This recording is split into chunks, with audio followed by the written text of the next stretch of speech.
Hi മക്കളെ, ഇന്നത്തെ വീഡിയോയിൽ ഉൾപ്പെടുത്തിയിട്ടുള്ളത് 4ാം ക്ലാസ്സിലെ പരിസര പഠനം യൂണിറ്റ് 1 ജീവികളും ചുറ്റുപാടും പാർട്ട് 3 ആണ്. വിവരണങ്ങളും ചോദ്യങ്ങളും ഉത്തരങ്ങളും തുടർ പ്രവർത്തനങ്ങളും ഇതിൽ ഉൾപ്പെടുത്തിയിട്ടുണ്ട്. ഇതിനു മുമ്പ് 2 വീഡിയോ നൽകിയിട്ടുണ്ട്. അതിലും ആക്ടിവിറ്റീസൊക്കെ നൽകിയിട്ടുണ്ട് കേട്ടോ. ചോദ്യങ്ങളും ഉത്തരങ്ങളൊക്കെ നൽകിയിട്ടുണ്ട്. അതിൻ്റെ ലിങ്ക് ഡിസ്ക്രിപ്ഷനിൽ നൽകാം.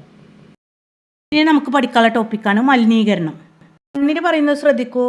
കർഷക മിത്രം എന്നാണ് ഞങ്ങളെ വിളിക്കുന്നത്. ഇപ്പോൾ മലിനീകരണം കാരണം മണ്ണിൽ ജീവിക്കാൻ പറ്റാതെ വന്നിരിക്കുകയാണ്. കർഷക മിത്രം എന്നറിയപ്പെടുന്ന ജീവി മണ്ണിരയാണ് അല്ലേ? എന്നാൽ പക്ഷി ഏതാണ്? മൂങ്ങ. നിങ്ങളുടെ വീട്ടിലും പരിസര പ്രദേശങ്ങളിലും കാണുന്ന മാലിന്യങ്ങൾ എന്തെല്ലാം?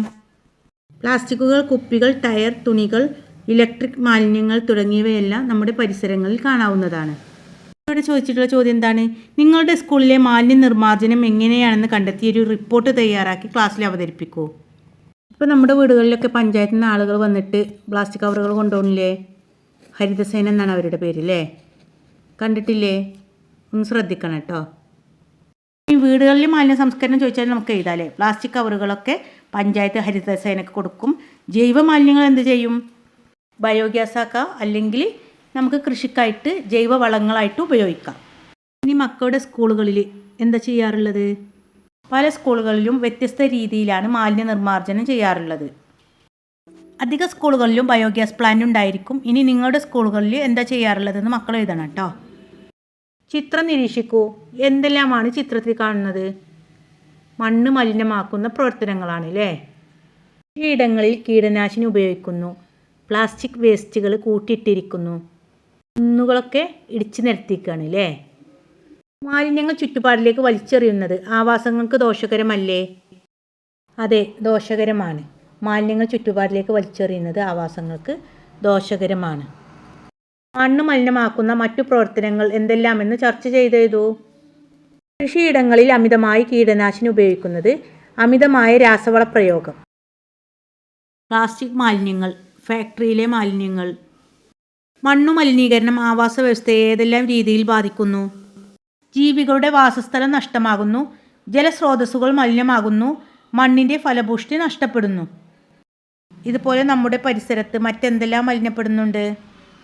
വയൽ, കുളം, പുഴ, തടാകം, കടൽ, വനങ്ങൾ തുടങ്ങിയവയെല്ലാം മലിനപ്പെടുന്നുണ്ടല്ലേ? ചിത്രങ്ങൾ നിരീക്ഷിച്ച് വായു മലിനീകരണ സന്ദർഭങ്ങൾ എന്തെല്ലാമെന്ന് കണ്ടെത്തൂ. വ്യവസായശാലകളിൽ നിന്നുള്ള പുക, വാഹനങ്ങളിൽ നിന്നുള്ള പുക, പൊടിപടലങ്ങൾ, കാട്ടുതീ, കീടനാശിനികളുടെയും രാസവളങ്ങളുടെയും അമിതമായ ഉപയോഗം എല്ലാം വായു മലിനീകരണത്തിന് കാരണമാകുന്ന സന്ദർഭങ്ങളാണ്. മനുഷ്യൻ്റെ ആരോഗ്യത്തിനും പരിസ്ഥിതിക്കും ദോഷകരമായ രാസവസ്തുക്കളും കണികകളും അന്തരീക്ഷത്തിൽ കലരുന്നതിനെയാണ് വായു മലിനീകരണം എന്ന് പറയുന്നത്.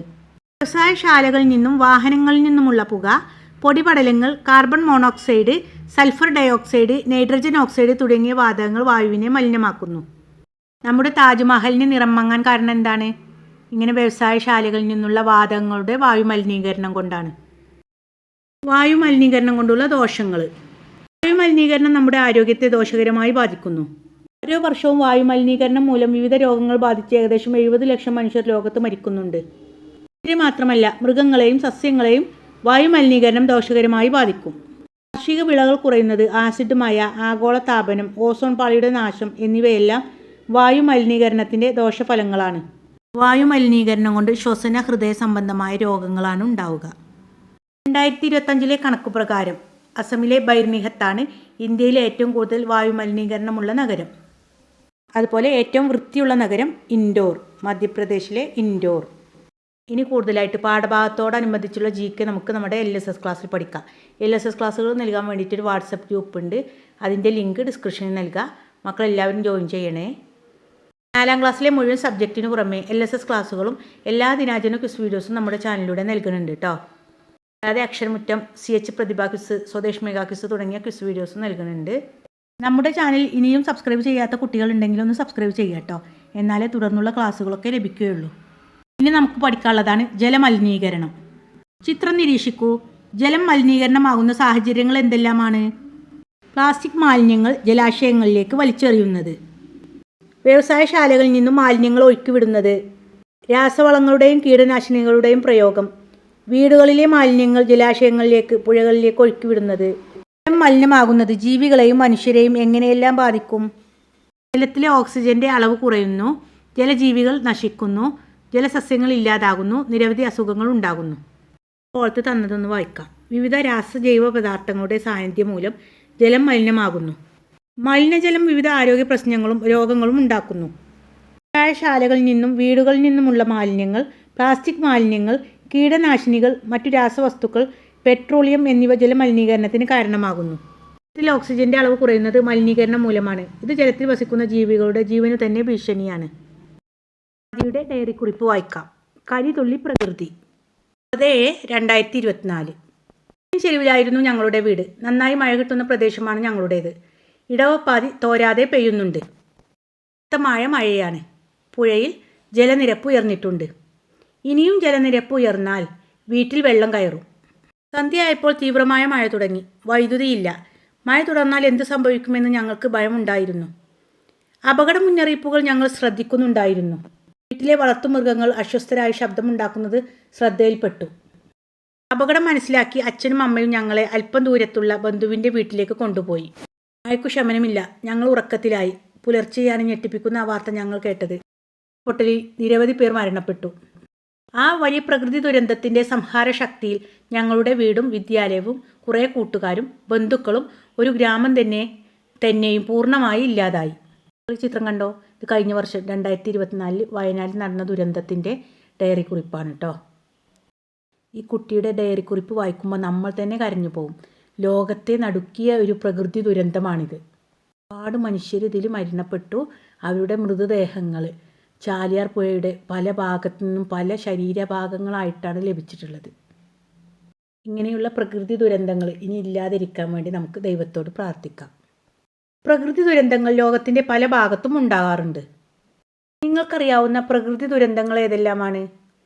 ഉരുൾപൊട്ടൽ, ഭൂകമ്പം, കാട്ടുതീ, ചുഴലിക്കാറ്റ്, പ്രളയം, വരൾച്ച. പ്രകൃതി ദുരന്തങ്ങൾ പരിസ്ഥിതിക്കും ജീവജാലങ്ങൾക്കും വലിയ നാശനഷ്ടം ഉണ്ടാക്കുന്നു. സ്വാഭാവിക കാരണങ്ങളാലോ മനുഷ്യൻ്റെ ഇടപെടൽ വഴിയോ പ്രകൃതി ദുരന്തങ്ങൾ ഉണ്ടാകാം. ഫ്ലാഷ് വായിക്കൂ. കണ്ണൂരിലും കോഴിക്കോടും റെഡ് അലേർട്ട്. മഴ. വയനാട്ടിൽ റെഡ് അലേർട്ട്. 8 ജില്ലകളിൽ ഓറഞ്ച്, 2 ജില്ലകൾക്ക് യെല്ലോ. മഴ കനക്കും. 3 ജില്ലകൾക്ക് റെഡ് അലേർട്ട്. ഈ മുന്നറിയിപ്പുകൾ എന്തിനെക്കുറിച്ചുള്ളതാണ്? മഴയെക്കുറിച്ചുള്ളതാണ് അല്ലേ? മഴ വന്നാലാണ്, മഴ കൂടിയാലാണ് പ്രളയമൊക്കെ ഉണ്ടാവുക അല്ലേ? 2018 വലിയൊരു പ്രളയം ഉണ്ടായിട്ടുള്ളത് കേരളത്തിൽ. വെള്ളപ്പൊക്ക മുന്നറിയിപ്പ് ലഭിച്ചാൽ എന്തെല്ലാം മുൻകരുതലുകൾ സ്വീകരിക്കണം? അതൊക്കെ ചെയ്യാം. തീരപ്രദേശത്തുള്ളവരെ മാറ്റി പാർപ്പിക്കുക. രാത്രികാലങ്ങളിൽ പുറത്തിറങ്ങാതിരിക്കുക.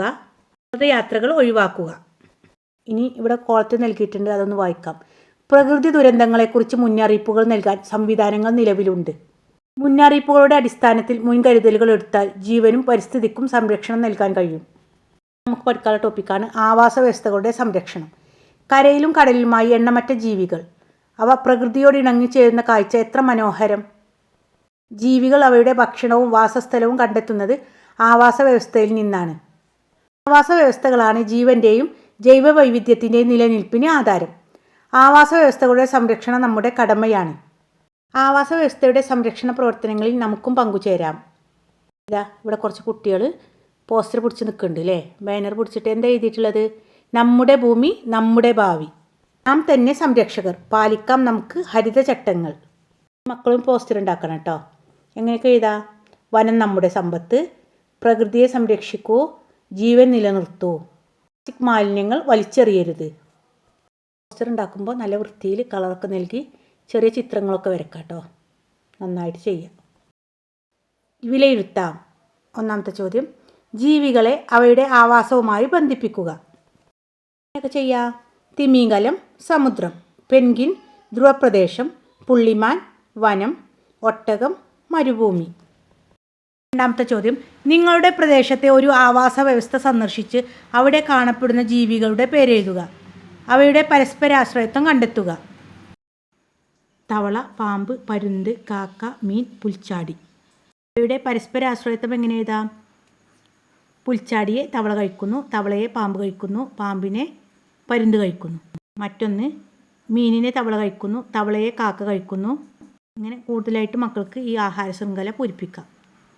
ആഹാര ശൃംഖലയാണ് കേട്ടോ. ഉയർന്ന ക്ലാസ്സിൽ മക്കൾക്ക് പഠിക്കാനുണ്ടാവും. മൂന്നാമത്തെ ചോദ്യം, താഴെ കാണുന്ന ജീവികളെ അവയുടെ അനുകൂലനുമായി വരച്ച് യോജിപ്പിക്കൂ. തവള ത്വക്കിലൂടെ ശ്വസനം നടത്തുന്നു. മീന് ചെകിളപ്പൂക്കളുടെ സഹായത്തോടെ ശ്വസിക്കുന്നു. പാമ്പിൽ ഇലകൾക്ക് മെഴുകുപോലുള്ള വസ്തുവിൻ്റെ ആവരണമുണ്ട്.